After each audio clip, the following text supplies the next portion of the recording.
पाठीमागून बसलेल्या महिला पुढे बसा आणि बाहेर चहा प्या.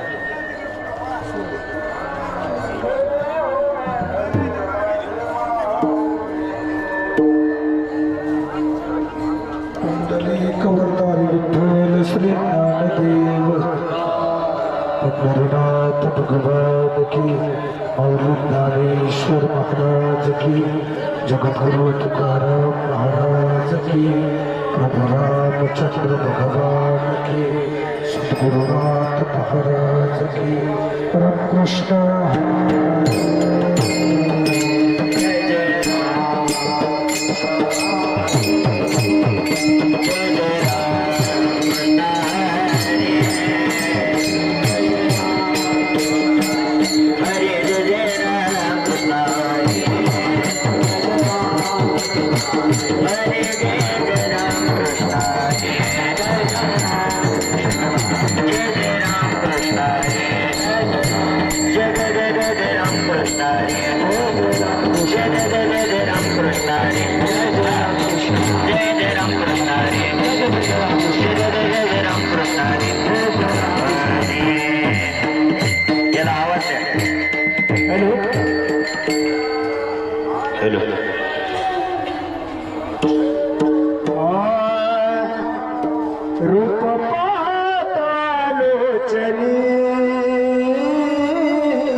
करावे बापानो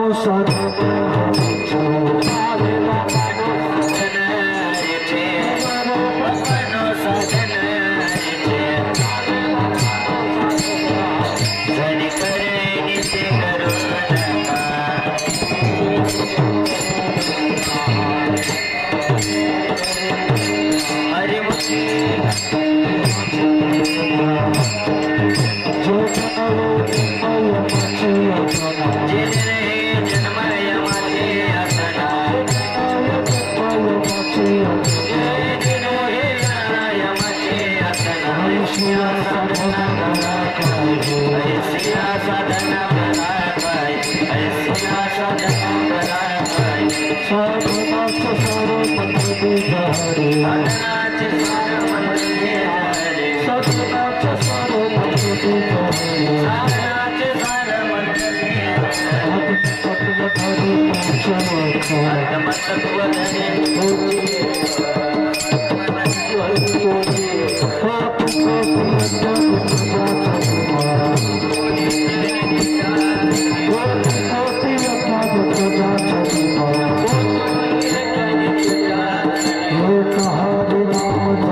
सर्व उक्कडगाव ग्रामस्थ पंचक्रोशीतील भाविक भक्तांच्या सहकार्याने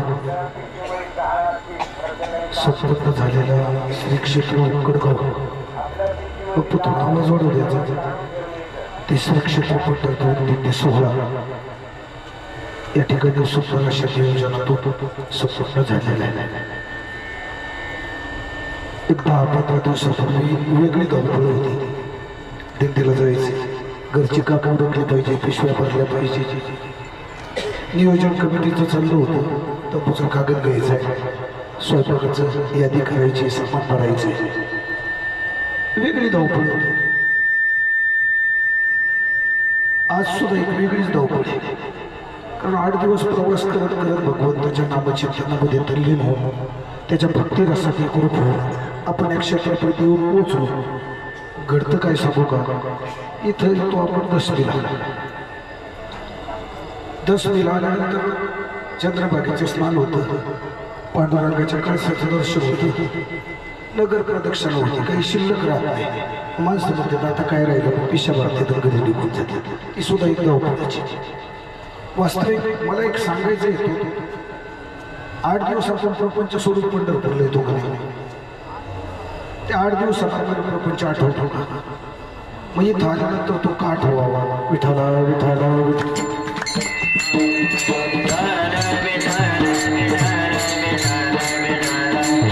आणि जर तो प्रपंच आठवत असेल तर समजून घ्या तो वारकरीच नाही. विठाला विठाला विठाला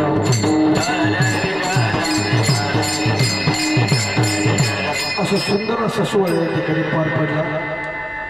पंढरी क्षेत्रामध्ये आपला दिंडी सोहळा येऊन विसावला. आज असणारा दशमीचा दिवस सर्व असणाऱ्या नियोजन कमिटीच्या माध्यमातून या ठिकाणी आपल्या सर्वांची सेवा करण्याची संधी प्राप्त झाली. त्या सेवेकरता निवडलेला अभंग पैठण निवासी शास्त्रब्रह्म एकनाथ महाराज यांच्या हरिपाठ ग्रंथातील 5 चरणाचा नामपर प्रकरणातील उपदेशपर स्वरूपाचा अभंग आहे. विठाला विठाला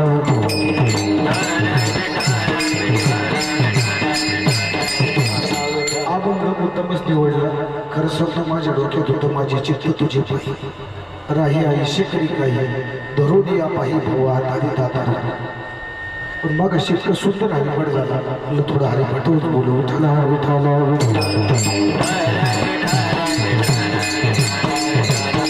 म्हणून नाथबाबांच्या हरिपाठातला 5 चरणाचा नामपर प्रकरणातील उपदेशपर स्वरूपाचा अभंग सेवेकरता निवडला. ज्याप्रमाणे माऊली महावैष्णव ज्ञानोबराय असो, जगद्गुरु तुकोबराय असो, संत शिरोमणी नामदेव महाराज असो किंवा संत श्रेष्ठ निवृत्तीनाथ महाराज असो, या संत मंडळीला हरिपाठ ग्रंथाची निर्मिती केली. तसंच शांतीब्रह्म एकनाथ महाराजांनी सुद्धा हरिपाठ ग्रंथाची निर्मिती केलेली आहे. पंचरत्न हरिपाठामध्ये या 5ही संतांचे अभंग, 5ही संतांचे हरिपाठ पाहिले जातात. या हरिपाठ ग्रंथाचा विचार केला, दिसायला अगदी लहान असणारा ग्रंथ हे खिशात मावेल एवढाच, पण प्रचंड ज्ञान आमच्या साधू संतांनी त्या ग्रंथामध्ये सांगितले. जसं एखादा बोंबा स्वभाव दिसायला लहान असतो, खिशात मावेल एवढाच असतो, पण त्याचा स्फोट जर झाला तर आसपासची 5-25 गावं नामशेष होतात का? प्रचंड ऊर्जेचं एकत्रीकरण शास्त्रज्ञांनी त्यामध्ये केलेलं असतं.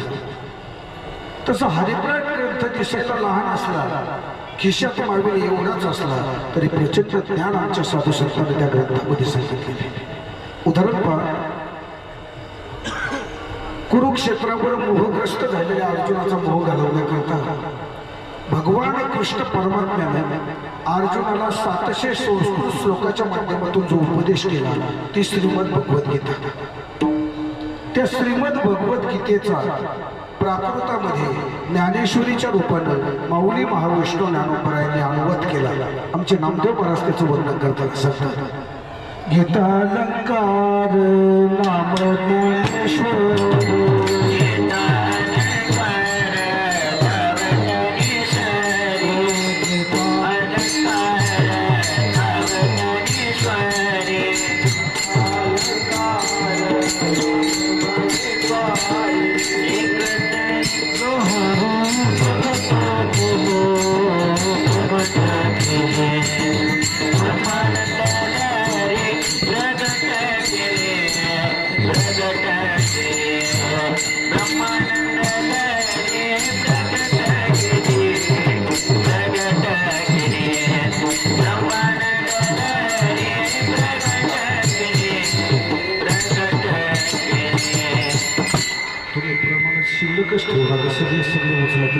सांगतो माझा घासा बसला. एक वेळ महाराज बसला तरी चालतो पण घासा बसला नाही पाहिजे. विठ्ठला विठ्ठला विठ्ठला.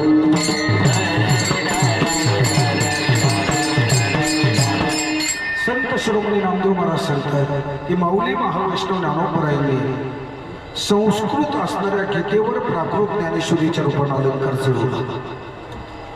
कारण तत्कालीन समाजाचा विचार केला समाज आडाणी होता, अज्ञानी होता. त्या काळी संस्कृत भाषा प्रचलित होती, तिला देवभाषा मानलं जायचं. आणि म्हणून शास्त्राच्या असणारे सर्व धर्मग्रंथ हे संस्कृत भाषेमध्ये होते. ती संस्कृत भाषा सर्वसामान्य जीवाला कळत नव्हती. म्हणून सर्वसामान्य समाज हा शास्त्राच्या पुढे असणाऱ्या तत्वज्ञानापासून वंचित होता. त्या समाजाला ज्ञानाच्या प्रवाहामध्ये आणण्याकरता माऊलींनी संस्कृत असणाऱ्या गीतेवर प्राकृत ज्ञानेश्वरीच्या रूपाने अलंकार चढवले. आणि त्या ज्ञानेश्वरीतील 9000 ओव्यामध्ये सांगितलेलं ज्ञान माऊलींनी त्यांच्या हरिपाठाच्या 27 अभंगामध्ये सांगितलं. म्हणून हरिपाठ ग्रंथ दिसायला जरी लहान असला, आकारानं लहान असला, तरी ज्ञानाच्या दृष्टीनं महान असणारा ग्रंथ हे. विठ्ठला विठ्ठला.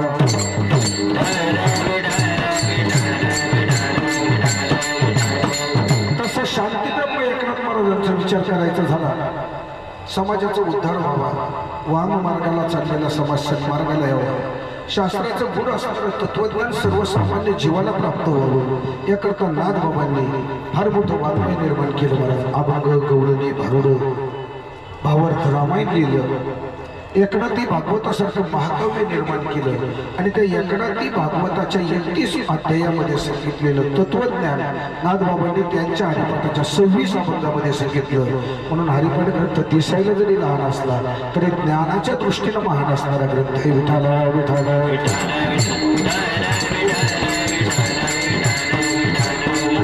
वारकरी परंपरेमध्ये हरिपाठाला विशेष महत्त्व आहे. आजही जे हाडाचे वारकरी आहेत ना, हाडाचे, हाडकाचे नाही. मग याचा अर्थ हाडकं खाणारे असं कोणी लावू नका, कारण हाडकं खाणारे वारकरी होऊ शकत नाही. मग हाडकाचे वारकरी कोण? आपल्यासारखे हरिपाठ घ्यायचं, पण ह्या सप्त्याची त्या सप्त्यात, ह्या दिंडीची त्या दिंडीला, मध्ये त्याची आपली गाठ भेटली, त्याला हाडकाचे वारकरी म्हणायचं. पण जे निष्ठावंत वारकरी आहेत, जे हाडाचे वारकरी आहेत, ते आजही हरिपाठ झाल्याशिवाय अन्न पाणी ग्रहण करत नाही. एवढं वारकरी परंपरेमध्ये हरिपाठाला महत्त्व आहे. पण तुम्हाला सांगतो, फक्त या हरिपाठानं मानवी जीवन कृतार्थ होत नाही, जो या असणाऱ्या जन्म मृत्यूरूप संसार बंधनातून मुक्त होत नाही. कारण आपल्या दृष्टीने हरिपाठाचा विचार करायचा झाला, त्या साधू संतांनी त्या पुस्तकात मला सांगता तो भगवान परमात्मा असा आहे की भक्त त्याची भक्ती करत असताना अंतःकरणामध्ये जशी इच्छा धारण करतो ना, तशी इच्छा तो भगवान परमात्मा पुरवतो. तुम्ही म्हणणारा काय पुरावा आहे का?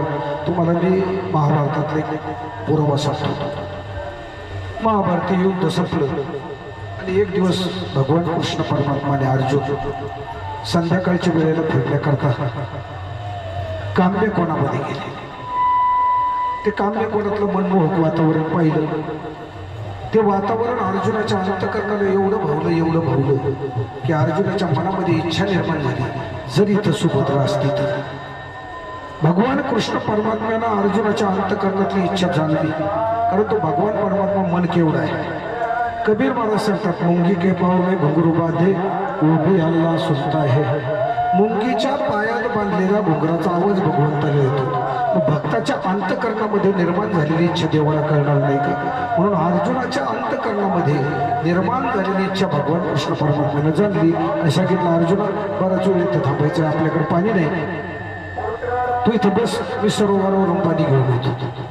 कृष्ण परमात्मा रथाच्या खाली उतरले, रथामध्ये असणारी झाडी हातात घेतली, थोडंसं आडबाजूला गेले, झाडी खाली ठेवली, सुभद्रेचं रूप घेतलं, अर्जुनाजवळ आले. बराच वेळ गप्पा मारल्या, अनेक प्रकारचे संवाद झाले. गप्पा गोष्टी झाल्या. त्या संवादामध्ये अर्जुनानं आपल्या बोटातली अंगठी काढली, भगवान कृष्ण परमात्म्याच्या बोटात घातली, सुभद्रा रूपी कृष्णाच्या बोटात घातली. सोपं करून सांगतो. बराच वेळ गप्पा झाल्या आणि मग कृष्ण रूपी सुभद्रेनं सांगितलं की आता मला गेलं पाहिजे, दिवस मावळतेला चाललंय. माझा तो असणारा भाऊ पाणी आणण्याकरता गेलेला कधी येईल सांगता येणार नाही. आणि म्हणून कृष्णरूपी सुभद्रा आड बाजूला गेले. सुभद्रेचं रूप टाकलं, मूळ रूपात आले, पाण्याची झाडी हातात घेतली, सरोवरावर गेले. सरोवराचं पाणी घेऊन आले. अर्जुन कृष्ण परमात्मा पाणी प्याले आणि मग कृष्ण परमात्म्यानं अर्जुनाला सांगितलं, हे बघ दिवस आता मावळलाय, आता आपण हस्तिनापूरला गेलं पाहिजे. भगवान कृष्ण परमात्म्यानं अर्जुनाचा रथ झोपला. कृष्ण परमात्मा त्या रथाचा सारथी झाला. अर्जुन पाठीमागे उभा राहिला. कृष्ण परमात्मा अर्जुनाचा रथ हस्तिनापूर क्षेत्राकडे घेऊन निघाला. जेव्हा जेव्हा कृष्ण परमात्मा रथाचे घोडे हाकलायचा ना, तेव्हा ज्या बोटामध्ये अर्जुनानं अंगठी घातली होती ना, तो अंगठीचं बोट अर्जुनाच्या डोळ्यासमोर द्यायचं. अर्जुन त्या बोटातली अंगठी पाहायचा, विचार करायचा, अरे तर मग कशी मी सुभद्रेच्या बोटात घातली, याच्या बोटात आली कशी. 4-5 वेळा प्रसंग घडला. अशा हस्तिनापूर क्षेत्र जवळ आलं. अर्जुनानं रथ थांबण्याची सुद्धा वाट पाहिली नाही. चालू रथात उडी मारली. सुभद्रा सुभद्रा सुभद्रा करत महालाकडे गेला. तिकडून सुभद्राही धावत आली. विचारू लागली, काय झालं, कशाला तो ओरडताय. अगं ते मागाशी तुला दिलेली अंगठी मला परत दे. सुभद्रा म्हणली, मागाशी कधी दिली. अगं तुला आठवत नाही का, तू कांद्या कोणात आली होती, 1-2 तास माझ्या संगतीत होती, आपल्यात अनेक प्रकारचे संवाद झाले. ते संवाद चालू असताना माझ्या बोटातली अंगठी मी तुझ्या बोटात घातली, तेवढी परत दे. सुभद्रेनं सांगितलं, तुमचा काहीतरी गैरसमज होतोय. सकाळपासून मी महाल सोडलो नाही. मी कांद्या कोणात येईल कशी, आपली भेट होईल कशी, आपली चर्चा होईल कशी, तुम्ही माझ्या बोटात अंगठी घालाल कशी, काहीतरी गैरसमज होते. आणि मग अर्जुन विचार करू लागले, घडलं कसं. तेव्हा अर्जुनाच्या लक्षात आलं, सहज माझ्या मनात इच्छा निर्माण झाली, इथं जर सुभद्रा असती तर माझा कृष्ण परमात्मा माझ्याकरता सुभद्रा झाला. भक्त अंतकरणामध्ये जशी इच्छा धारण करून देवाची भक्ती करतो ना, तशी इच्छा तो भगवान परमात्मा पुरवतो. विठ्ठला विठ्ठला.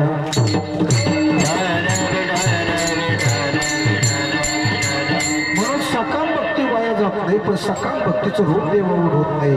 सकाम भक्तीनं जीव या संसार बंधनातून मुक्त होत नाही. त्याकरता जीवाकडून निष्काम भक्ती घडणं गरजेचं आहे. निष्काम भक्ती कशाला म्हणायचं, कुठलीही अपेक्षा कुठलाही येतो अंतकरणामध्ये मनामध्ये न ठेवता देवाची भक्ती करणं म्हणजे निष्काम भक्ती. आणि भगवंताला सुद्धा निष्काम भक्ती करणारच भक्त आवडतो. गीतेमध्ये भगवान कृष्ण परमात्मा त्याचं वर्णन करताना सांगतात, चतुर्विधा भजन्ते मा सुकृतीन अर्जुन अर्थो जिज्ञासु अर्थार्थी ज्ञानीचे भरतवर्षभ. कृष्ण परमात्मा सांगतात, अर्जुना 4 प्रकारचे भक्त माझी भक्ती करतात, अर्थ जिज्ञासु अर्थार्थी आणि ज्ञानी. पण या 4 भक्तामध्ये पहिले 3 भक्त मला आवडत नाही. म्हणजे अर्थ जिज्ञासु आणि अर्थार्थी. का आवडत नाही, कारण हे 3 भक्त त्यांच्या स्वार्थाकरता त्यांच्या हिताकरता देवाला शरण जातात, म्हणून ते देवाला आवडत नाही. देवाला फक्त ज्ञानी भक्त आवडतो, कारण ज्ञानी भक्त हा भगवंताची निष्काम भक्ती करतो. आणि ही निष्काम भक्ती खऱ्या अर्थाने त्या भगवान परमात्म्याला आवडते. म्हणून नाथबाबा सांगतात की बापांनो, आपल्या जीवनामध्ये ते हरीचं साधन करा, पण करणीचं साधन करू नका. झाले करा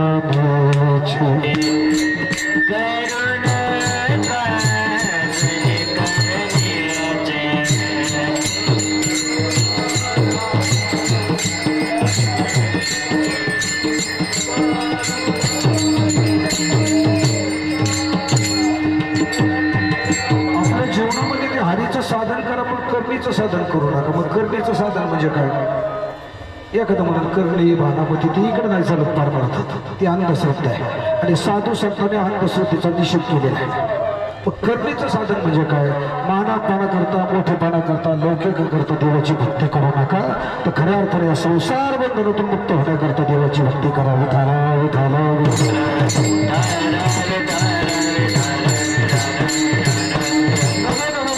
सांगतात, अशी साधना आपल्या जीवनामध्ये करा की ज्या साधनेनं पुन्हा जन्माला यावं लागणार नाही किंवा यमाच्या यातना सहन करावं लागणार नाही. अभंगाचं दुसरं चरण.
सांगतात आपल्या जीवनामध्ये हरीची अशी साधना करा, अशी भक्ती करा, ज्या भक्तीनं पुन्हा जन्माला यावं लागणार नाही. मला सांगा, बोलतच तो आम्हाला जन्माला काय यावं लागतं? शास्त्रानं त्याची 2 कारणं सांगितली. पहिलं कारण आहे पाप आणि पुण्य. नाथबाबा हरिपाठामध्ये त्याचं वर्णन करताना सांगतात, पाप पुण्य करून जन्मा येतो प्राणी, नरदेहा येऊन हानी केली. झाले तर त्याचाच अनुवाद 10 मिनिटं घेतली.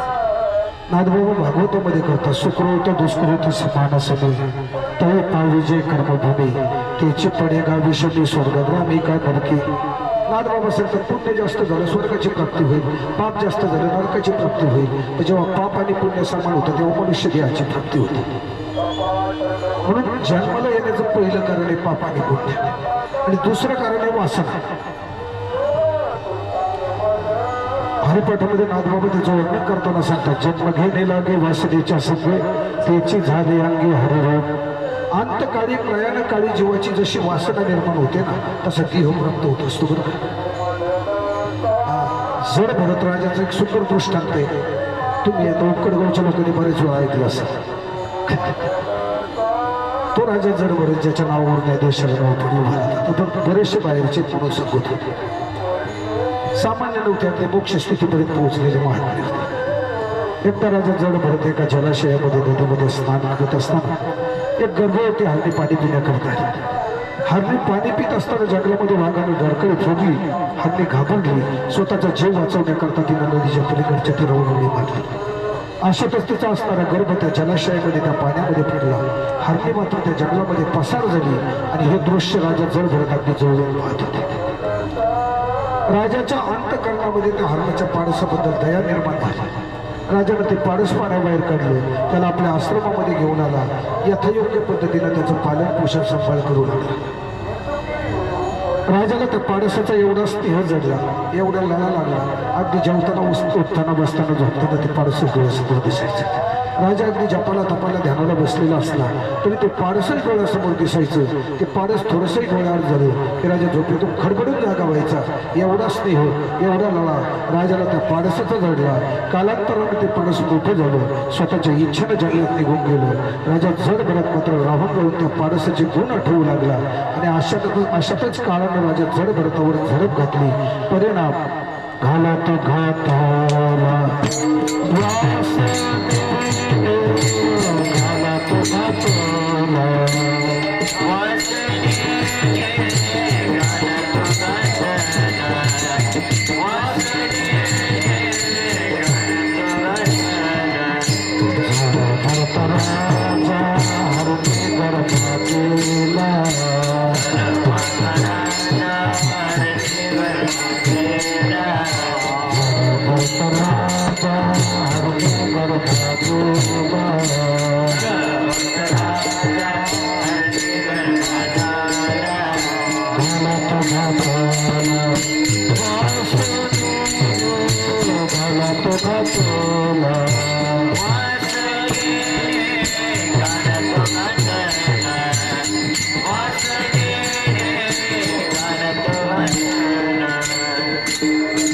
राजाला हरणाच्या पोटी जन्म घ्यावा लागला. याचं कारण अंतकालीन वासना. म्हणून जन्माला येण्याची 2 कारणं आहेत, एक पाप आणि पुण्य आणि दुसरं वासना. पण भगवंताची भक्ती, भगवंताची साधना करत असताना जीवाच्या ठिकाणी पाप पुण्यही शिल्लक राहत नाही आणि वासनाही शिल्लक राहत नाही. सांगू की 5 मिनिटं जे विठ्ठल करतात. भगवंताची भक्ती करत असताना जीव जी काही कर्म करतो ना, ते पाप कर्म असू द्या, नाही तर पुण्य कर्म असू द्या, निंद्य कर्म असू द्या, अगर वंद्य कर्म असू द्या, विहित कर्म असू द्या, अगर निषिद्ध कर्म असू द्या, ती कर्म ईश्वराला अर्पण होत असतात. उदाहरण सजन कसाई कोंबड्या कापीत होता, लोकांना मांस विकत होता, पण वाणीतून अखंड भगवंताचं नामस्मरण चालू होतं. म्हणून सजन कसाईने केलेल्या नित्य कर्माचा दोष सजन कसाईला लागला नाही. तुकोबारा स्वतःचा अनुभव सांगतात. तुका म्हणे आम्ही झालो अग्निरूप, लागून दे पाप पुण्यागा. आम्ही अग्निरूप झालो म्हणजे देवाच्या स्वरूपाशी एकरूप झालो. तुकोबारा सांगतात आता आमच्या ठिकाणी पापही उरलं नाही, पुण्यही उरलं नाही. म्हणून भगवंताची भक्ती करत असताना जीवाच्या ठिकाणी पाप पुण्य शिल्लक राहत नाही. नवे नवे जीवाच्या ठिकाणी वासनाही शिल्लक राहत नाही. आता हाय वेळ करू विठ्ठल. हा म्हणजे काय, मी बी थोडा गडबडलेला होते. धाक पडू दे मला बी. भगवंताची भक्ती करत असताना जीवाच्या ठिकाणी कुठलीही वासना शिल्लक राहत नाही. तुम्ही म्हणणार कशावरून? कारण आमचे गुरुवारी काळे मला सांगायचे आपण जे बोलतो ना त्याचा पुरावा आपल्याला देता आला पाहिजे.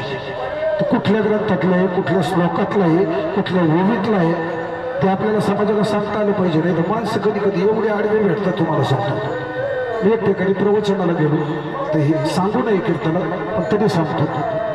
तिथं सच्चिदानंद शब्दाचा अर्थ निश्चित शब्दाचा अर्थ व्यापक केला. ते तुमचे गुरुबंधू होते, डॉक्टर विकासानंद महाराजांचे शिष्य होते. त्याने अख्खं प्रवचन ऐकलं आणि अर्ध्या तासाने मला फोन केला. तेव्हा मी स्टेशन सावळ्याजवळ होतो. फोन असं केला म्हणजे प्रवचन सुंदर झालं पण चित शब्दाचा अर्थ व्यापक नाही होत म्हणजे ज्ञान स्वरूप होतं. असं आहे आमचे महाराज सांगायचे कीर्तनकारांना समाज रेटायला शिकलं पाहिजे. जरी आपलं चुकीचं असलं ना त्याला ते रेटता आलं पाहिजे. मी म्हणलं शीत शब्दाचा अर्थ ज्ञान स्वरूप होतो हे तुमचं बरोबर आहे आणि त्याचा अर्थ व्यापक होतो हे माझंही बरोबर आहे. म्हणले कसं काय बरोबर आहे? म्हणलं जीवाला ज्ञान होणं म्हणजे काय? तो परमात्मा जळास तळात काष्टात पाषाणात दिसणं. जेव्हा तो भगवान परमात्मा जळास तळात काष्टात पाषाणात दिसतो ना तेच खऱ्या अर्थाने ते भगवंताचं व्यापक स्वरूप आहे. म्हणलं विठाला विठाला. आणि म्हणून आपण जे काही बोलतो त्याचा पुरावा आपल्याला देता आला पाहिजे. भगवंताच्या भक्तीनं जीवाच्या ठिकाणी कुठलीही साधक वासना शिल्लक राहत नाही. मीराबाईंच्या जीवनातले एक प्रसंग सांगतो. जय विठ्ठल करतो, खरोखर जय विठ्ठल करतो.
विषय वाढत प्रमाणामुळं ही वासना का घालवायची? कारण या वासनेनं चांगल्या चांगल्याचं वाटोळ केलेलं आहे महाराज.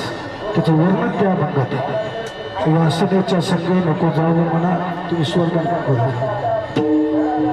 पाहता रावणा कैशी झाली इंद्रा पडले भाग चंद्र झाला काळा नारद चुकला चाळा भजनाचा मोहिनीच्या संगे भस्मासूर गेला वाली प्राण गेला रामबाने. चांगल्या चांगल्याचं त्या वासनेनं वाटोळं केलेलं आहे. म्हणजे वासना खऱ्या अर्थानं घालवणं गरजेचं आहे. ही वासना जाते भगवंताच्या भक्तीने. एक उदाहरण सांगतो, मीराबाईंच्या जीवनातला प्रसंग सांगतो.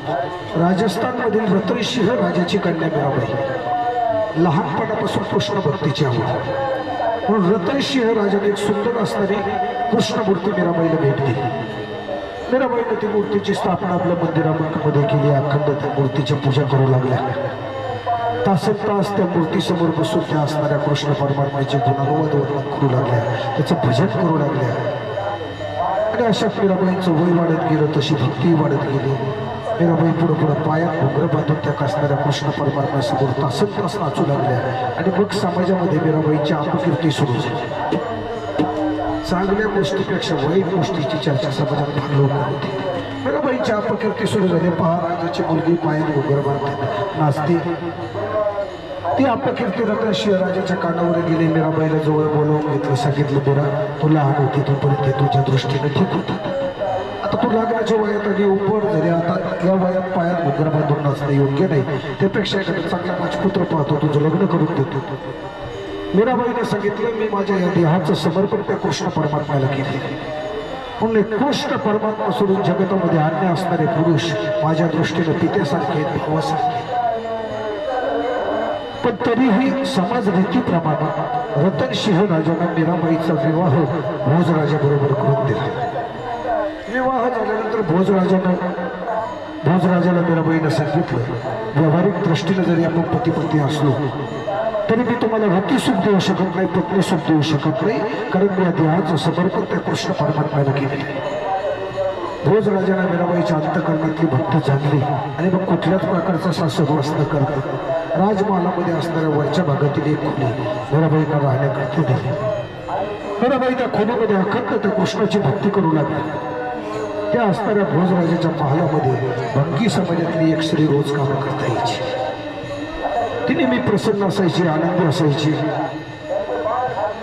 पण एक दिवस ती स्त्री आजारी पडली म्हणून आपल्या मुलाला भोजराजाच्या महालामध्ये कामं करता पाठवलं.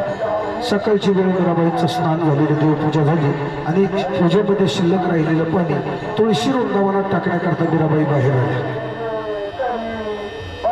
आणि अशा त्या मुलानं मीराबाईचं सौंदर्य पाहिलं. त्या मुलाच्या अंतःकरणामध्ये मीराबाईंविषयी प्रेमभाव निर्माण झाला. त्यानं मनोमन ठरवलं की आता लग्न करायचं तर मीराबाईशीच करायचं. आणि मग घरी गेल्यानंतर घडलेला प्रसंग आईला सांगितला की आता मी लग्न करीन तर मीराबाईशीच करेन. आईनं सांगितलं, ते कसं शक्य आहे? ती रतनसिंह राजाची कन्या आहे, भोजराजाची पत्नी, ती तुझ्याशी कसा विवाह करू शकते? मुलानं सांगितलं, ते पण काही बाकी काही सांगू नको. मी आता लग्न करेल तर मीराबाईशी करेल, नाही तर या देहाचा त्याग करून टाकेल. त्या दिवसापासून मुलांना अन्न पाणी वर्ज केलं. 2 दिवस झाले, 4 दिवस झाले. आईने विचार केला नवीन वारे जाईल निघून. पण 8 दिवस झाले मुलगा अन्नही खायला तयार नाही, पाणी प्यायला तयार नाही.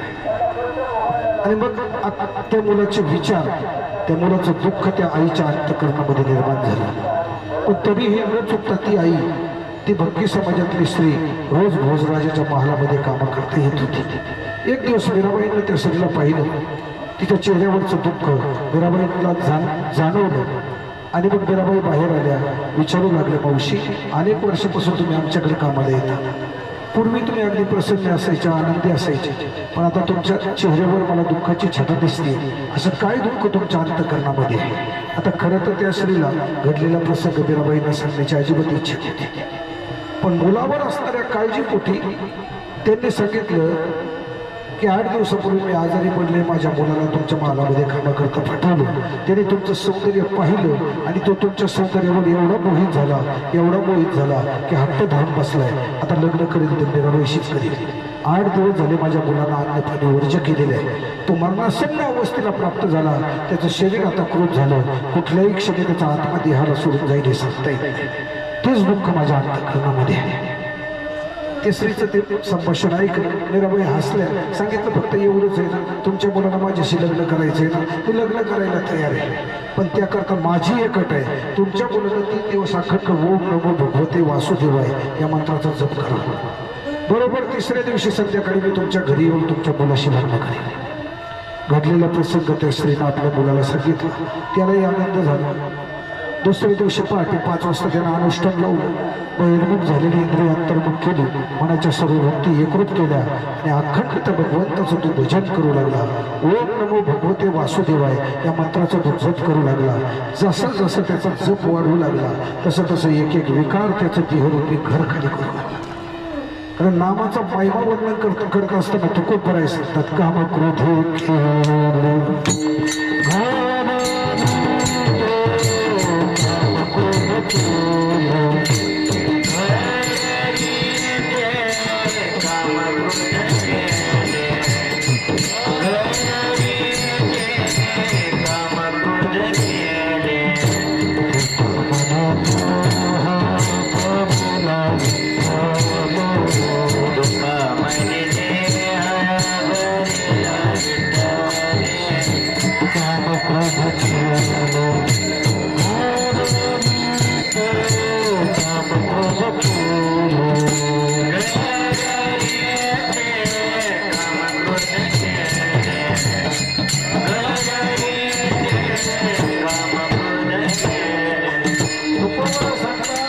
मी माझ्या देहामध्ये तो विठ्ठल भरला, म्हणजे अखंड त्या विठ्ठलाचं भजन केलं, त्याचं नामस्मरण केलं.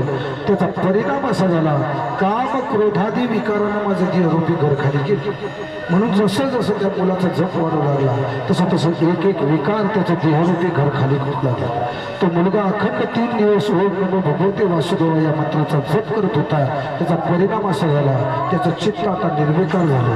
कुठलाही विकार, कुठलीही वासना, मलविक्षेप आवरण नावाचा कुठलाही दोष त्याच्या अंतकरणामध्ये शिल्लक राहिला नाही. त्याचं अंतकरण निर्मळ झालं. आणि मग ठरल्याप्रमाणे बरोबर 3ऱ्या दिवशी संध्याकाळी 7 वाजता मीराबाई हातात वरमाला घेऊन त्या स्त्रीच्या घरी आल्या. महाराज संत महात्मे एक तर शब्द देत नाही आणि धोला तर पाळल्याशिवाय राहत नाही. तुकोबरायांच्या जीवनातला प्रसंग आहे. संताजी महाराज जगणारे अखंड तुकोबरायांची संगती घडली. कधी कधी गमतीनं तुकोबराय संताजी महाराजांना विचारायचे, महाराज तुमची माझ्याकडून काय अपेक्षा आहे? संताजी महाराज सांगायची काय अपेक्षा नाही. कारण जो भगवंताचा खरा भक्त असतो ना, त्याची देवाकडून काही अपेक्षा नसते. तुका म्हणे जीव भाव देवा पायी ठेवणे या काही न मागत. ते देवानं भावानं देवाच्या चरणाचे दास होतात, पण त्याच्याकडे काही मागवत. आणि म्हणून तुकोबराय त्या संताजी महाराजांना विचारायचे, तुमची माझ्याकडून काय अपेक्षा आहे? संताजी महाराज सांगायचे, माझी तुमच्याकडून कुठलीच अपेक्षा नाही. पण अनेक वेळा तुकोबरायांनी विचारल्यानंतर एक दिवस संताजी महाराजांनी सांगितलं, एकच अपेक्षा आहे, फक्त मी गेलो ना, एक 3 मुठी माती माझ्यावर टाका, बस एवढीच माझी तुमच्याकडून असणारी अपेक्षा आहे. तुकोबराय असते सांगितलं, काळाचा काय भरोसा आहे, कदाचित तुमच्या आधी मला घेऊन जाईल. संताजी महाराज म्हणले, असं होणारच नाही, मी तुमच्यापेक्षा वयानं जास्त आहे, काळ मलाच आधी घेऊन जाईल. पण योग असा, तुकोबरायांचं संताजी महाराजांचं निधन होण्यापूर्वी तुकोबरायांचं वैकुंठ गमन झालं. आणि काही दिवसांनी संताजी महाराज गेले. 3 समाजाच्या प्रथेप्रमाणे त्यांना स्मशानात आणलं. भरा मोठा खड्डा खाल्ला. संताजी महाराजांना खड्ड्यात बसवलं. लोकांनी माती ढकलली. घरी जाण्याकरता तोंड फिरवली. संताजी महाराज खड्ड्याच्या वर. पुन्हा खड्डा उकरला. पुन्हा संताजी महाराज खड्ड्यात बसवले. पुन्हा माती ढकलली. तोंड फिरवली की संताजी महाराज खड्ड्याच्या वर यायचे. हा प्रसंग 4-5 वेळा घडला. त्या संताजी महाराजांवर 3 मुठी माती टाकण्याकरता माझ्या तुकोबरायांना वैकुंठातून यावं लागलं. विठ्ठल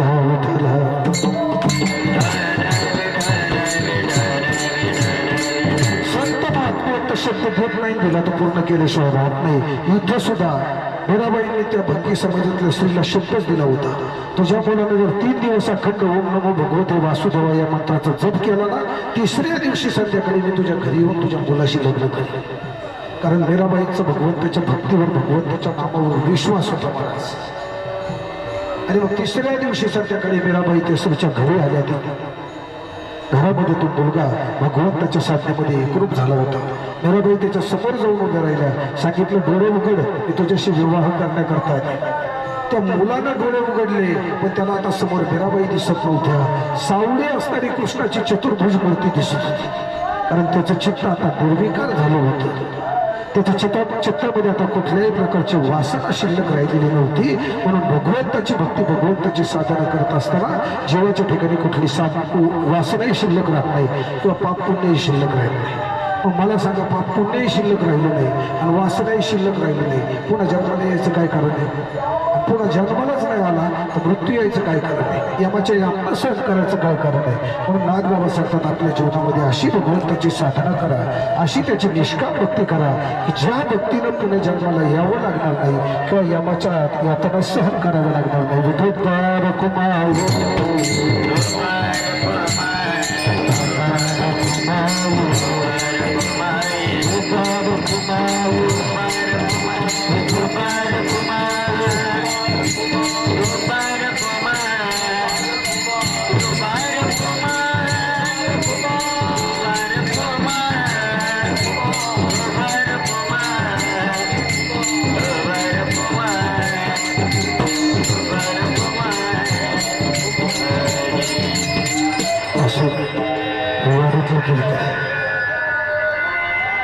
मला 1 तास सांगितलं होतं, मी जवळजवळ 1.5 तास बोलले.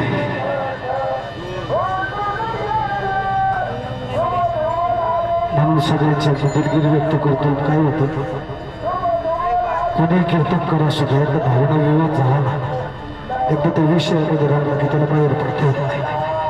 जसं तो भुंगा त्या कांबळाच्या फुलात गेला ना, कुणी असू द्या, कांबळाच्या फुलात गेला ना, दिवस मावळला की ती कमळ आपली पाकडे कटून घेतो की भुंगा आतमध्ये मरतो महाराज, पण त्या असणाऱ्या कमळाच्या पाकड्यातून बाहेर येऊ शकत येत नाही, कारण तो त्या असणाऱ्या सुगंधाला एवढा भरलेला असतो.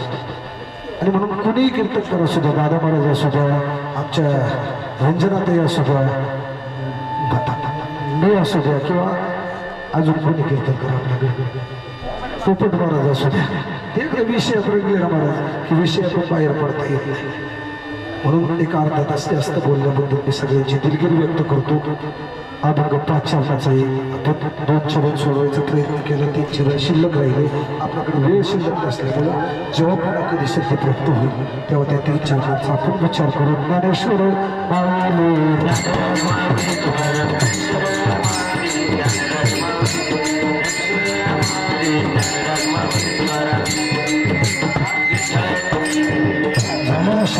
माझ्या विद्वस्त सद्गुरू संत शेख महादेव महाराज काळे विश्वव्यापक असणारा रंग परमात्मा तुम्हा सर्व सप्त सज्जन मायबापांच्या चरण कमलावर समर्पित करतो. ईश्वराला पूर्ण विराम देतो. जय विठ्ठल.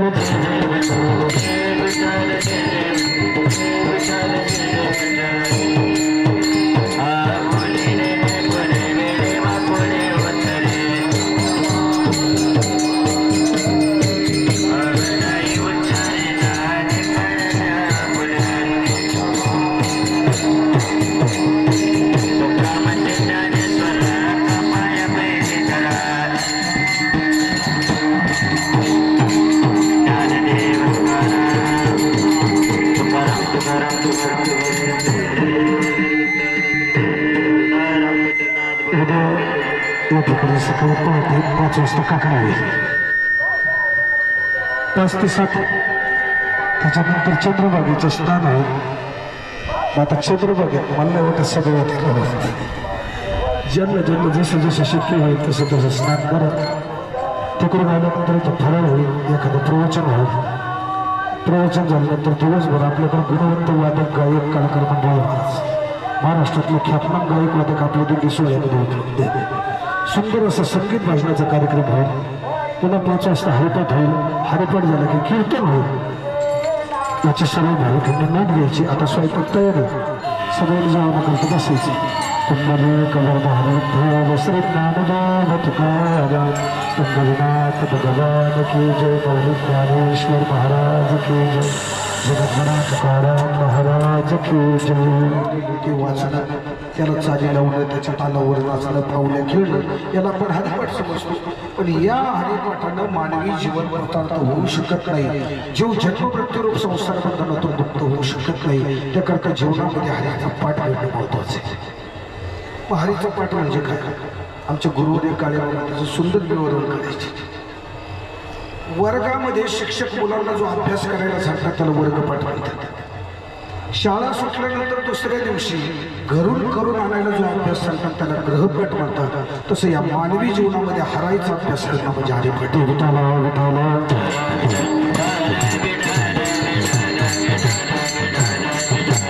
आता पुन्हा प्रश्न, हरायचा अभ्यास करायचा म्हणजे काय करायचं? जीवाला आपलं अस्तित्व टाकून देणं आणि ईश्वराच्या स्वरूपामध्ये हरून जाणं हा हरिपाठ. विठ्ठला विठ्ठला.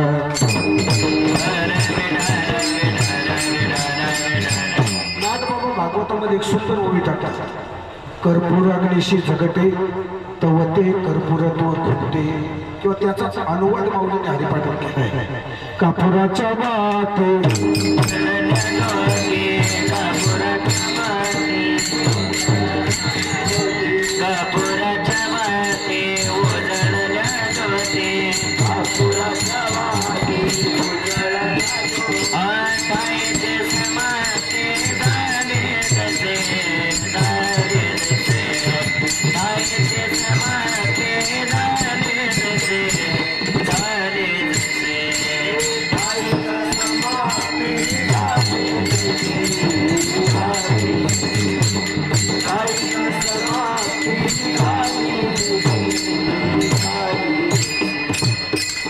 माऊली सुंदर दृष्टांत देतात. माऊली सांगतात ज्याप्रमाणे कापूर आणि अग्नी याचा संयोग झाला की कापूर कापूरपणाने शिल्लक राहत नाही, तो आपलं अस्तित्व टाकून देतो. अग्नी कापुराच्या मेळी काय उरली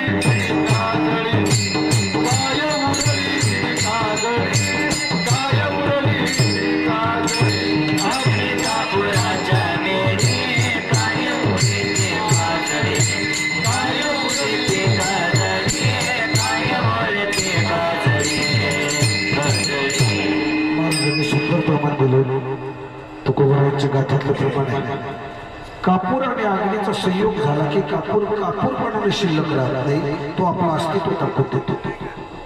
तद्वत जीवानं मी देह आहे हे आपलं अस्तित्व टाकून देणं आणि मी तो वासुदेव तत्वता या वृत्तीवर आरूढ होणं हा खऱ्या अर्थाने हरिपाठ आहे. विठ्ठला विठ्ठला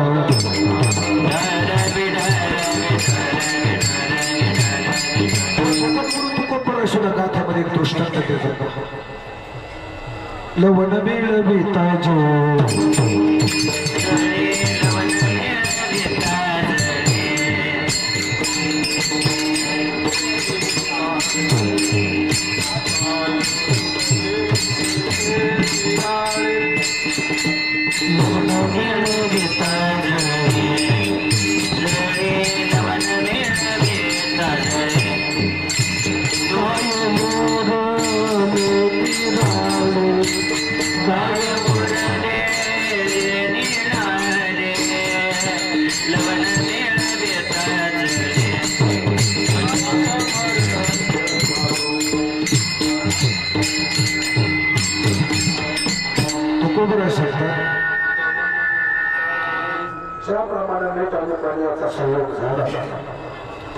की मीठपणानं शिल्लक राहत नाही, ते आपलं अस्तित्व टाकून देते.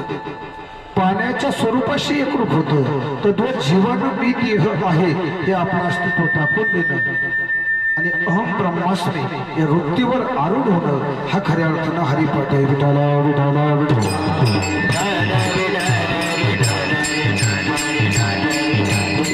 दृष्टांत जर पाहायचं झाला, घरातलं लहान मुलं रात्रभर रडलं, सासूबाई पहाटे 5 वाजता उठले, पत्रात काही मिरच्या घेतल्या, मुठभर मीठ घेतलं, आतमध्ये गेल्या. त्या मुलाची दृष्ट काढली, दृष्ट काढून झाल्यानंतर बाहेर आल्या, मिरच्या चुलीच्या आळ्यात टाकल्या, मीठ होतं ते रांजणात टाकलं, साडा सर्वट केलं, केर कचरा केला, पाणी भरलं, इकडे सुपाईचं घरात काम चालू होतं. तिलाही स्वयंपाक केला, मुलांना शाळेत पाठवून दिलं, पतीचा डबा केला, त्याला शिकवून पाठवून दिलं. अशा 9, 9:30 वाजले आणि अचानक 4-5 पाहुणे घरी आले.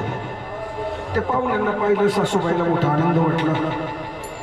तिनं त्या पाहुण्यांचं स्वागत केलं, घरामध्ये बोलवलं, बसायला टाकलं, आदरातिथ्य केलं आणि आज जाऊन सुनेला सांगितलं, हे बघ बरेच दिवसानं पाहुणे आले, त्यांना काय असं पाठवू नको, त्यांच्याकरता काहीतरी गोड गोड स्वयंपाक कर. सासूची आज्ञा सुनेनं प्रमाण मागले, स्वयंपाक करायला घेतला. पण स्वयंपाक करत असताना सुनेच्या लक्षात आलं घरात मीठ शिल्लक राहिलं, स्वयंपाक करणार कशी. सासूला बोलवलं, सांगितलं, आता तुम्ही स्वयंपाक करायला सांगितलं, घरात मिठाचा पत्त्या नाही, स्वयंपाक करायचं नसा. सासू म्हणजे हे बघ इथून गाव 2-3 किलोमीटर, आता मी कधी गावात जायचे, कधी मीठ आणायचे, तू कधी स्वयंपाक करायचे, कधी पाहुणे जेवायचे, बरं तोपर्यंत त्यांनाही वेळ पाहिजे. त्यापेक्षा असं कर म्हणजे सकाळी बाळेची दृष्ट काढून मुठभर त्या रांजणात टाकले, तू ते घेऊन येऊन कर स्वयंपाक. आता मला सांगा ती सून त्या रांजणाजवळ गेली काय, तिने रांजण ढवळून पाहिला काय किंवा चापून पाहिला काय, तिला ते मीठ सापडलं का? सापडणार नाही. आता मिठानं आपलं अस्तित्व टाकून दिले, ते पाण्याच्या स्वरूपाशी एकरूप झाले. तत्व जीवानं मी देह आहे हे आपलं अस्तित्व टाकून देणं आणि ईश्वराच्या स्वरूपाशी एकरूप होणं हा खऱ्या अर्थानं हरिपाठ आहे. विठाला विठाला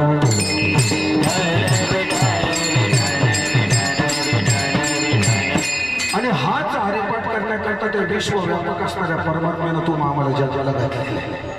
भागवतामध्ये नादबाबा त्याचं गोड वर्णन करतात. निजात्म प्राप्ती लागोनी देवे केली मनुष्य योनी. कशा करता हा मनुष्य देह त्याला निर्माण केला? फक्त भगवंताच्या प्राप्ती करता. म्हणून जन्माला आल्यानंतर जीवाचं जर पहिलं काही कार्य असेल, जीवाचं जर काही साध्य असेल तर ती भगवंताची प्राप्ती आहे. पण जीवाच्या ठिकाणी साध्य आणि साधण्याचा अभाव असल्याने जीव त्या भगवंताच्या प्राप्तीला साध्य न समजता संसारिक पदार्थांना साध्य समजतो. पण तुम्हाला सांगतो ते संसारिक पदार्थ मानवी जीवनाचं साध्य होऊ शकत नाही. कारण साध्य त्याला म्हणतात ज्याची प्राप्ती झाल्यानंतर जीवाच्या ठिकाणी पुन्हा काही प्राप्त करण्याची इच्छा शिल्लक राहत नाही, त्याला साध्य म्हणतात. नवे नवे साध्य त्याला म्हणतात ज्याची प्राप्ती झाल्यानंतर त्याचा आणि आपला संबंध नित्य राहतो आणि संसारिक पदार्थ या दोनही लक्षणात बसत नाही. कारण कितीही संसारिक पदार्थाची प्राप्ती झाली तरी त्याच्या प्राप्तीची इच्छा संपत नाही. उदाहरण सांगू, पायी चालणाऱ्याला वाटतं आपल्याकडे सायकल असली पाहिजे, सायकलवाल्याला वाटतं आपल्याकडे मोटरसायकल असली पाहिजे, प्रारब्धाला मोटरसायकल मिळाली की त्याला वाटतं आपल्याकडे एक 4 चाकी असली पाहिजे. 4 चाकी मिळाली त्याच्यावरही त्याचं समाधान होत नाही, त्याला वाटतं एखादं छोटंसं हेलिकॉप्टर आपल्याकडे असलं पाहिजे. कितीही संसारिक पदार्थाची प्राप्ती होऊ द्या, त्याच्या प्राप्तीची इच्छा संपत नाही. दुसरं उदाहरण सांगायचं झालं, एखाद्या सपात्राचं घर असलं त्याला वाटतं 4 सपात्र्याचं असावं, 4 सपात्र्याचं झालं की मग छोटासा बांगला असावा, बांगला झाला की मग तो 2 मजली असावा, 2 मजली झाला की मग तो 3 मजली असावा. मला सांगा किती मजल्यावर मजली चढल्यानंतर याचं समाधान होईल? कितीही संसारिक पदार्थाची प्राप्ती करा, त्याच्या प्राप्तीची इच्छा संपत नाही. ग्रामपंचायत सदस्य असतात की त्याला वाटतं की सरपंच झालं पाहिजे, सरपंच झाला की मग आपल्याकडे पंचायत समिती असली पाहिजे, पंचायत समिती मिळाली की मग झेडपी असली पाहिजे, झेडपी मिळाली की आमदारकी असली पाहिजे. एवढं सगळं प्रारब्धाने मिळालं तरी त्याचं समाधान होत नाही, त्याला वाटतं बीज मुख्यमंत्री असलं पाहिजे. अगदी मुख्यमंत्री झाला तर मग केंद्रातलं एखादं मंत्रीपद आलं, मग पंतप्रधान पद आलं, तेवढ्यावर भागत नाही, मग मी देशाचा राष्ट्रपती असलो पाहिजे. कितीही संसारिक पदार्थाची प्राप्ती होऊ द्या, त्याच्या प्राप्तीची इच्छा संपत नाही. म्हणून संसारिक पदार्थ मानवी जीवनाचं साध्य होऊ शकत नाही. दुसरा मुद्दा आहे, कितीही संसारिक पदार्थ प्राप्त झाले तरी त्याचा आणि आपला संबंध नित्य राहत नाही. हो, सपराचं घर असू द्या, पत्रे असू द्या, बांगला असू द्या, कधी ना कधी जीर्ण होणारे, कधी ना कधी पडणारे.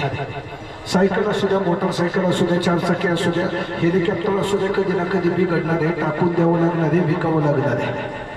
सरपंच असू द्या, आमदार असू द्या, खासदार असू द्या, मंत्री मुख्यमंत्री असू द्या, 5 वर्ष राहील, 10 वर्ष राहील, 15 वर्ष राहील, 20 वर्ष राहील, तो आयुष्यभर राहू शकत नाही. कारण संसारिक पदार्थ अनित्य आणि भगवान परमात्मा नित्य आहे. तो सृष्टीच्या निर्मितीपूर्वी होता, तो आजही आहे, आणि उद्या सृष्टीचा लय झाला तरी तो भगवान परमात्मा असणार आहे. म्हणून तो भगवान परमात्मा मानवी जीवनाचं साध्य आहे. नवे तो भगवान परमात्मा प्राप्त झाला की जीवाच्या ठिकाणी पुन्हा काही प्राप्त करण्याची इच्छा शिल्लक राहत नाही. तुकोबराय स्वतःचा अनुभव सांगता, काम नाही, काम नाही,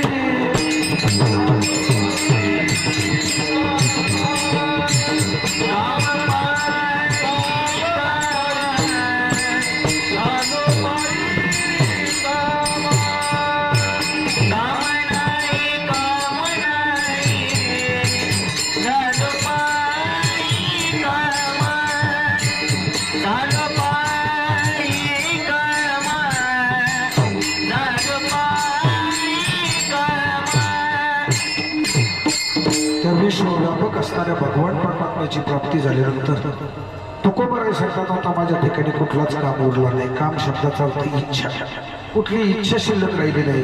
खऱ्या अर्थानं मी आता रिकामा झालो. नवे तुकोबराय सांगतात, आता कोठे धावे मन तुझे चरण देखलिया, तुझे चरण देखलिया, तुझे चरण देखलिया,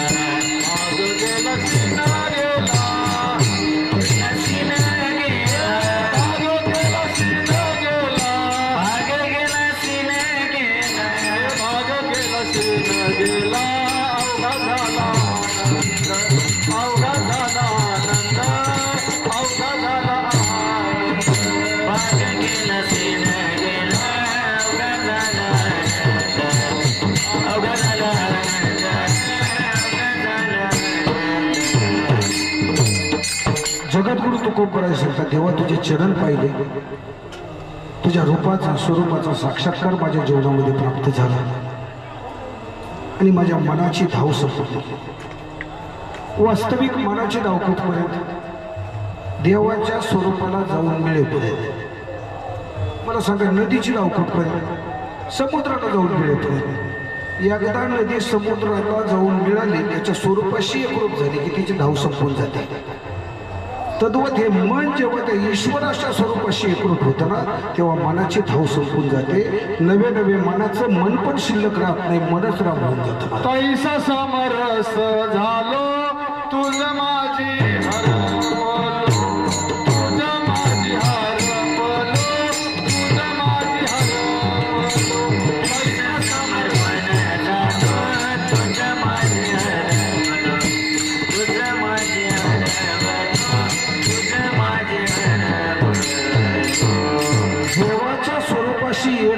झाल्यानंतर मनाचं मन पण शिल्लक राहत नाही, मनच राम होऊन जातं.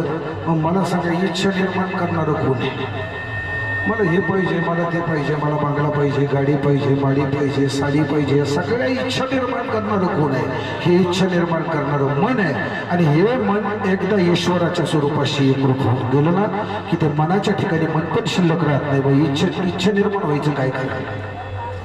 आणि म्हणून त्या भगवान परमात्म्याची प्राप्ती झाली, त्याचा परोक्ष अपरोक्ष साक्षात्कार आपल्या जीवनामध्ये झाला ना की जीवाच्या ठिकाणी पुन्हा काही प्राप्त करण्याची इच्छा शिल्लक राहत नाही. म्हणून खऱ्या अर्थानं तो भगवान परमात्मा मानवी जीवनाचं साध्य आहे. पण अज्ञानामुळे जीव त्याला साध्य न समजता संसारिक पदार्थांना साध्य समजतो.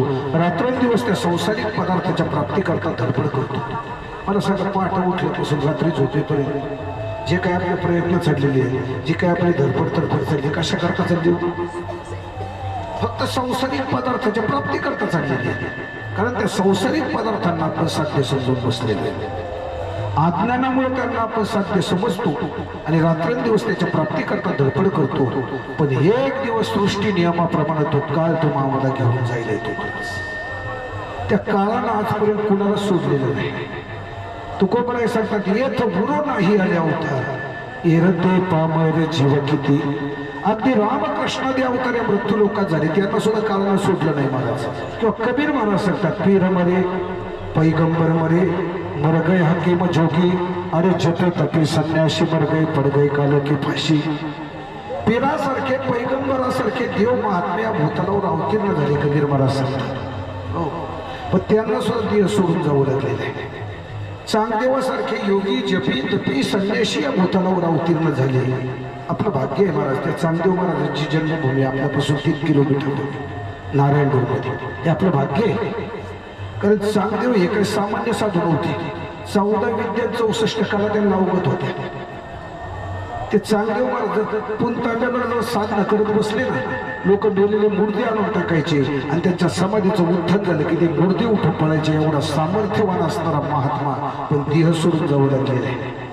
हो, नवे नवे दुसऱ्याचे आजार बरे करणारे, दुसऱ्याचं आयुष्य वाढवणारे, दुसऱ्याला जीवदान देणारे जे वैद्य आहेत, जे हकीम आहेत, जे डॉक्टर आहेत, त्यांना सुद्धा देह सोडूनच जावं लागते. मला 10-12 वर्षापूर्वीचा प्रसंग आहे. डॉक्टर नीतू मांडके, सर्वांच्या परिचित असणारं नाव, मुंबईचे प्रसिद्ध हृदयरोग तज्ञ, ज्यांनी आपल्या जीवनामध्ये आपल्या आयुष्यामध्ये अनेकांच्या हृदयावर यशस्वी शस्त्रक्रिया केल्या, अनेकांना जीवदान दिलं, अनेकांचं आयुष्य वाढवलं. त्या डॉक्टर नीतू मांडकेंना सुद्धा जावं लागलं आणि विशेष म्हणजे ती सुद्धा हृदय विकाराच्या झटकेनंच गेली. महाराज विठाला विठाला विठाला.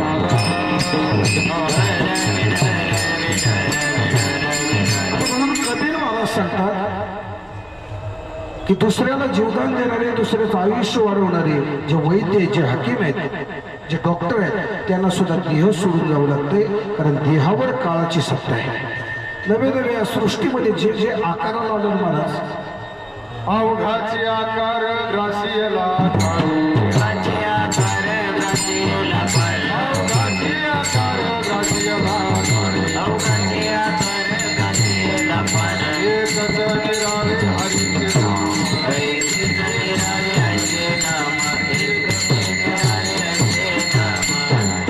या सृष्टीमध्ये जेवढं जेवढं काही आकाराला आलेलं आहे ना त्याच्यावर काळाची सत्ता आहे. म्हणून एक दिवस सृष्टी नियमाप्रमाणे तो काळ तो आम्हाला घेऊन जायला येणार आहे. त्यानं आजपर्यंत कोणाला सोडलं नाही. वास्तविक त्या काळाच्या तावडीतून सुटण्याकरता, वाचण्याकरता अनेकांनी योग या जग तप अनुष्ठान या साधनाचा अवलंब केलेला आहे. पण त्यांना सुद्धा इथं राहता आलं नाही महाराज. एक उदाहरण आहे,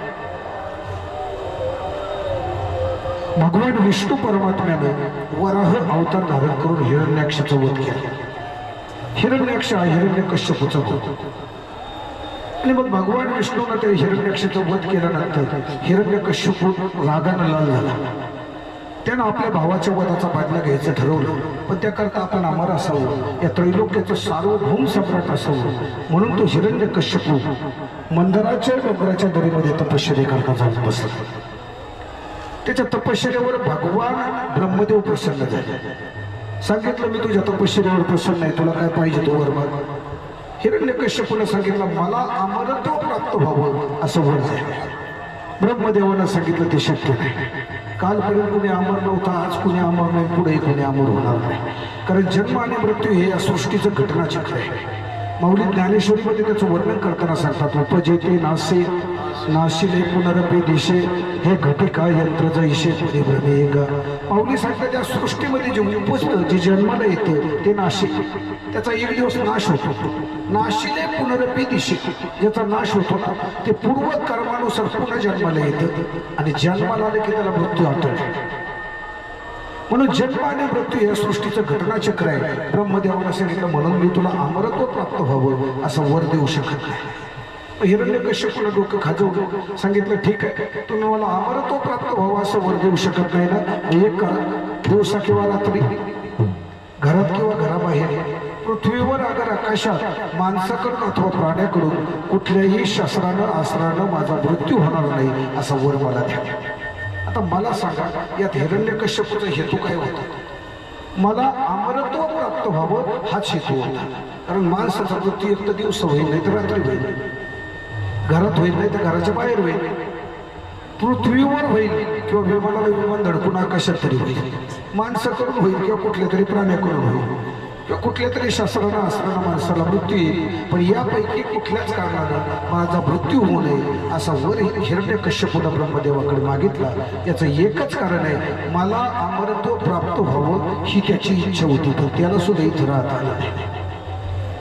त्याच्या सर्व वराचं अटीचं पालन करून भगवान नृसिंह परमात्म्यानं त्याला मारलं. ब्रह्मदेवाकडून हिरण्यकश्यपूला वर होता, तुझा मृत्यू दिवसा होणार नाही, रात्री होणार नाही, संध्याकाळी मारला. तुझा मृत्यू घरात होणार नाही, घराच्या बाहेर होणार नाही, उमद्याव मारला. तुझा मृत्यू पृथ्वीवर होणार नाही, आकाशात होणार नाही, स्वतःच्या मांडीव मारला. तुझा मृत्यू माणसाकडून होणार नाही, प्राण्याकडून होणार नाही.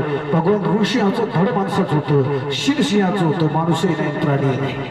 किंवा कुठल्याही शस्त्रानं अस्त्रानं तुझा मृत्यू होणार नाही, स्वतःच्या तीक्ष्ण नाख्यानं मारला. म्हणून अनेकांनी या काळाच्या तावडीतून सुटण्याकरता योग या जप तप अनुष्ठान या साधनाचा अवलंब केला, पण त्यांना सुद्धा इथं राहता आलं नाही. कारण देहावर काळाची सत्ता आहे. देह हे काळाचे धन कुबीराचे, देह हे काळाचे धन कुबीराचे, देह हे काळाचे धन कुबीराचे, देह हे काळाचे धन कुबीराचे. एक मनुष्याचे आये आहे, एक मनुष्याचे काय आहे. देह हे काळाचे धन कुबीराचे, देह हे काळाचे धन कुबीराचे. हे काळाचे धन कुबीराचे, देह हे काळाचे धन कुबीराचे. देहावर काळाची सत्ता आहे. तो काळ कधी येईल, तो मामा कधी घेऊन जाईल हे सांगता येणार नाही मला. हो, मला सांगा, आकाश मार्गाने विहार करणारे घाड कधी खाली येणं, कधी कोपरीचं पीर उचलून सांगता येईल का? किंवा तुकोबराई सांगतात, पाहे पाऊंदेर घेऊन जाय बोका, तैसा काळ लोकाले तसे.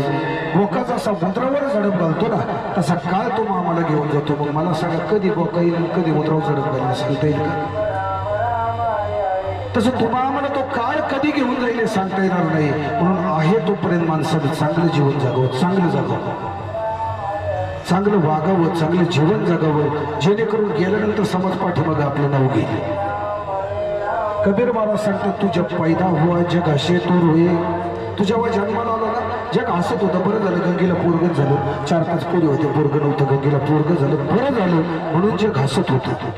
पण कबीर महाराज सांगतात, बाबाने जीवनात असं काहीतरी कर्म कर, अशी काहीतरी करणी कर, तू मृत्यूला हसत सामोरं जा. जग तुझ्या करता धाय मोकळून वाढलं पाहिजे. विठाला विठाला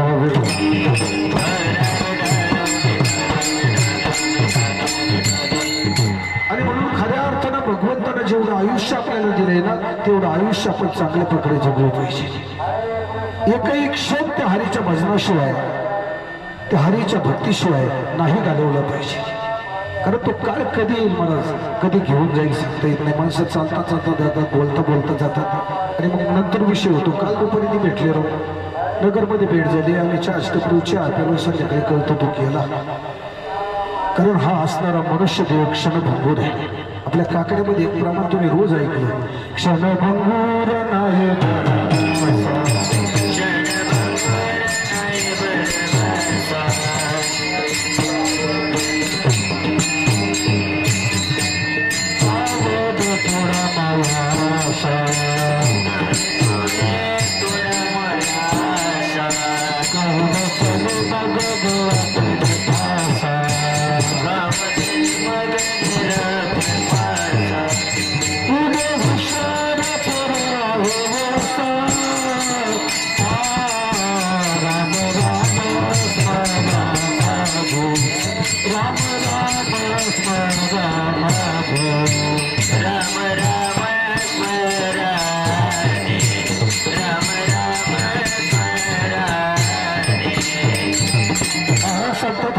मनुष्य क्षणभंगूर आहे.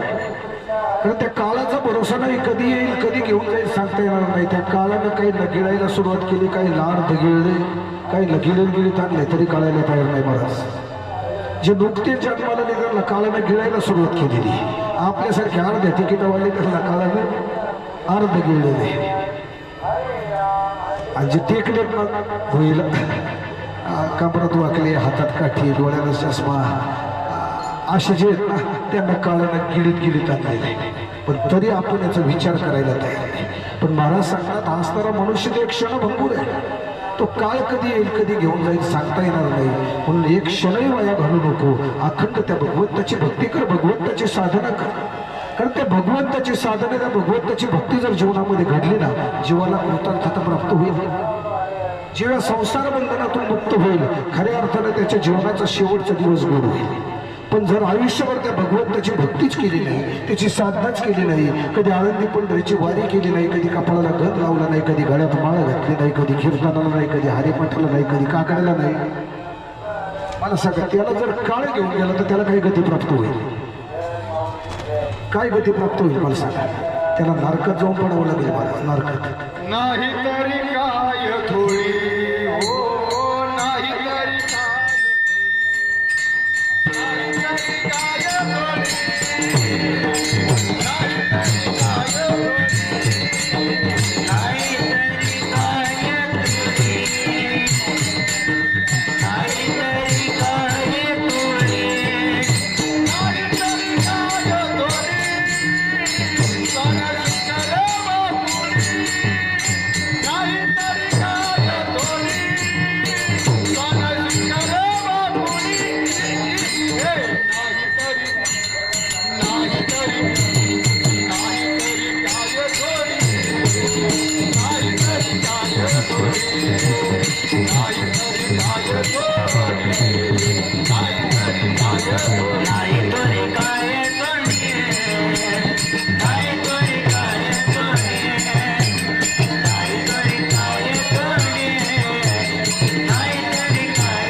साधना घडली नाही आणि तो काळ जर तो मामाला घेऊन गेला ना, आपली रवानगी होती यमाच्या दरबारात. आता यमाच्या दरबारात वशीला चालत नाही, वशीला मृत्यू लोकात चालतो. इथं ज्याचा वशीला त्याचं कुत्र सुद्धा काशी नाही, तिथं वशीला चालत नाही. मग तिथला न्याय काय? महाराज सांगतात जैसे ज्याचे कर्म तैसे फळ देतो देश. आयुष्यभर जशी त्यांनी झक मारलेली आहे ना, जसं केलेलं आहे ना, तशाच प्रकारचं भोग त्याला प्राप्त होतात. त्याची रवानगी नरकात होते महाराज. आणि मग त्या नरकामध्ये काय घडतं त्याचं वर्णन तुकोबा राय सांगतात.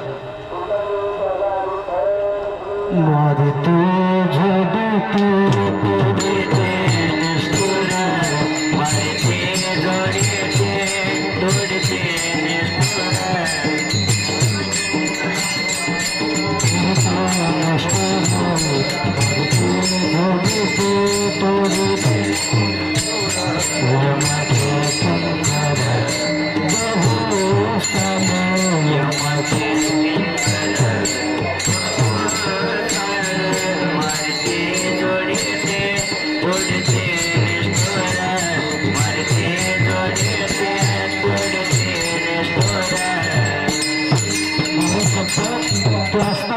यमाचे सेवक, यमाचे किंकर, यमाचे दूत त्या जीवाला मारतात, जोडतात, तोडतात, त्यालाच्या कडे टाकतात, त्याचा कडेलोट करतात, काट्याच्या फासावर टाकतात. अनेक प्रकारच्या यातना त्या ठिकाणी सहन कराव्या लागतात. आणि खऱ्या अर्थानं ते यातना टाळण्याकरताच नाथबाबा सांगतात की बापानो, आपल्या जीवनामध्ये हरीचं साधन करा, अभंग जपलं.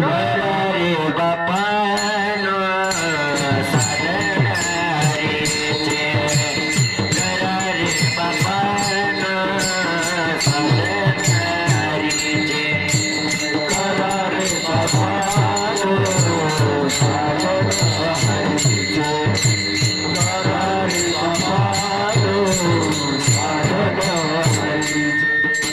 करा रे बापानो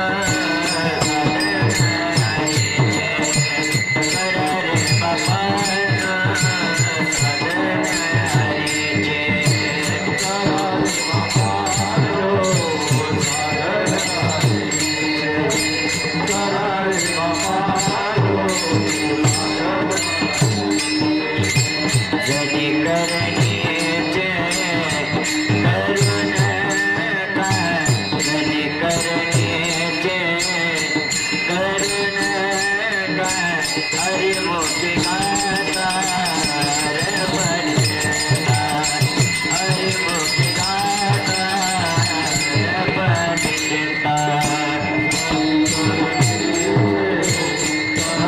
करुणाता करुणाता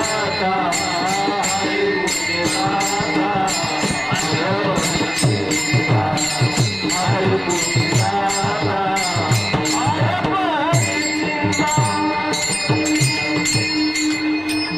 तिकडे स्वयंपाक झाल्यानंतर सांगा बरं बापू, तोपर्यंतच कीर्तन. स्वयंपाक झाला की जय विठ्ठल.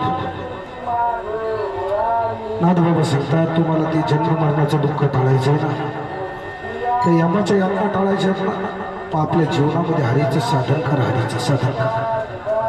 आता हरीचं साधन करायचं म्हणजे काय करायचं? हरीची भक्ती करा. साधन म्हणजे भक्ती, हरीची भक्ती करा. तर ज्याला आपल्या जीवनात मुक्ती मिळवायची आहे ना, त्याला भगवंताची भक्ती केली पाहिजे. माऊली हरिपाठामध्ये सांगतात, भावेबीन भक्ती भक्तबेन मुक्ती, बळेबेन शक्ती बोलू नये. भावाशिवाय भक्ती करत नाही माऊली सांगतात. भगवंताची भक्ती करत असताना अंतःकरणात भगवंताविषयी शुद्ध भाव, शुद्ध प्रेम असावं लागतं माणूस. कारण परमार्थ हा बहिरंगाचा विषय नाही, परमार्थ अंतरंगाचा विषय. हातभर जाटा वाढवल्या, भगवी वस्त्र परिधान केली, गळ्यात किलो बळमाळी घातल्या. सोने छंद काही देव जोडे ऐसे नाही, देव जोडे ऐसे नाही, देव जोडे ऐसे नाही. देव जोडी ऐसे नाही, देव जोडी ऐसे नाही, देव जोडी ऐसे नाही. वरून किती परमार्थाचं सोंग घेतलं, पण अंतकरण जर निर्मळ नसेल, अंतकरण जर शुद्ध नसेल, अंतकरणातले काम, क्रोध, मद, मत्सर, दंभ, अहंकार, विकार गेलेले नसतील, तर आमच्या मुक्ताबाई महाराज सांगतो तो परमार्थिक होऊ शकत नाही. ती परमार्थाची विटंबना आहे. वरे भगवा झाला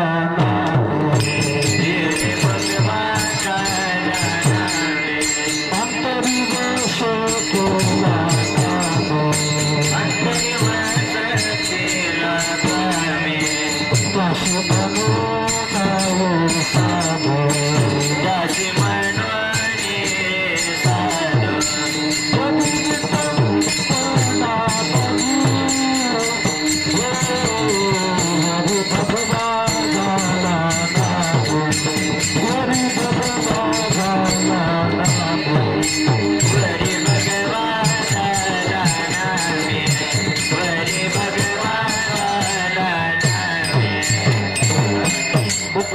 सांगतात वरून किती भागवत झाला, किती परमार्थाचं सोंग धारण केलं, पण अंतकरण वृत्ती जर निर्मळ झालेली नसेल, शुद्ध झालेली नसेल ना, तो परमार्थिक होऊ शकत नाही. ती परमार्थाची विटंबना आहे. म्हणून परमार्थामध्ये अंतरंगाला महत्व आहे.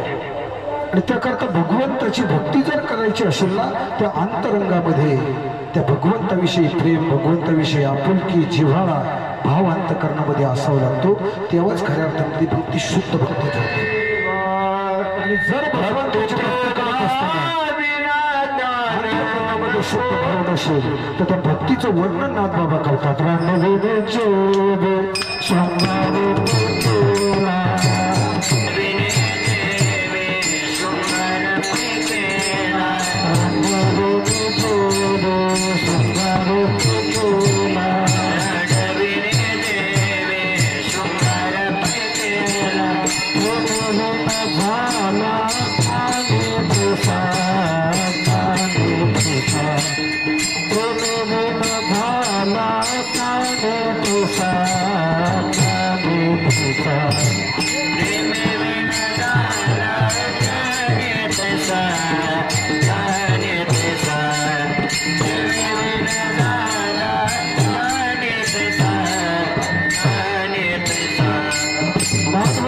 तो किती ज्ञानी असू द्या, पंडित असू द्या, जर त्याच्या भक्तीमध्ये जर प्रेमाची झालर नसेल, जिव्हाळा नसेल, त्याचा जर भगवंताविषयी शुद्ध भाव शुद्ध प्रेम त्याच्या अंतःकरणात नसेल तर तो रांडेबाईनं केलेला शृंगार आहे. रांडवी देवी शृंगार पायी केला, रांडवी देवी शृंगार पायी केला,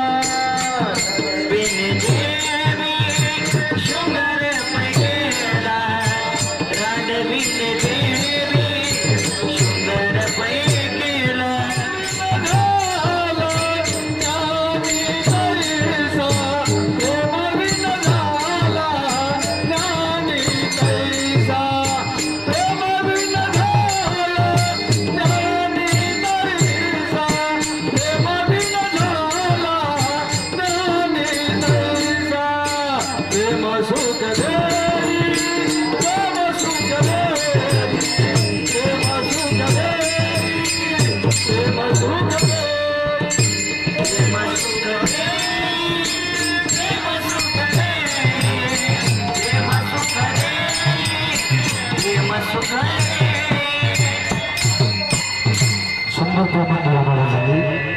जर अंतःकरणामध्ये तो शुद्ध भाव शुद्ध प्रेम नसेल ना तर ते रांडेबाईनं केलेलं शृंगारासारखी ती भक्ती आहे आणि ती भक्ती भगवंताला आवडत नाही. हो, ती भक्ती भगवंताला आवडत नाही. त्याकरता जीवानं ती भक्ती भगवंताला आवडत नाही. त्याकरता जीवानं भगवंताची भक्ती करावी पण अंतःकरणामध्ये भाव धारण करून करावी. मग इथं प्रश्न असा आहे की कोणती भक्ती करावी, कारण भक्तीचे शास्त्रात दोन प्रकार पडले. पहिला प्रकार आहे सकम भक्ती, दुसरा प्रकार आहे निष्कम भक्ती. दोनही भक्तीचं वर्णन करायचं झालं तर मनात काहीतरी इच्छा काहीतरी अपेक्षा ठेवून देवाची भक्ती करणं सकम भक्ती. मुलबाळ व्हावं, घर धनधान्यानं संपन्न व्हावं, असणारी सर्व लौकिक सुख प्राप्त व्हावी अशी काहीतरी इच्छा काहीतरी अपेक्षा मनात ठेवून देवाची भक्ती करणं सकम भक्ती. या सकम भक्तीचं ऋण देवावर होत नाही पण सकम भक्ती वाया जात नाही. सकम भक्तीने जीवाला पुण्य प्राप्त होतं. त्या पुण्याच्या बळावर वैकुंठादी लोकांची प्राप्ती होती, ब्रह्मलोकाची प्राप्ती होती. नव्या नव्या सकम भक्तीमध्ये त्या भक्तानं अंतःकरणामध्ये धारण केलेली इच्छा भगवंताला पूर्ण करावी लागते. कारण तो भगवान परमात्मा असा आहे. आमचे तुकोबार आहे त्याचं वर्णन करताना सांगतात, हो या भक्ती केला तो भक्ती केला तो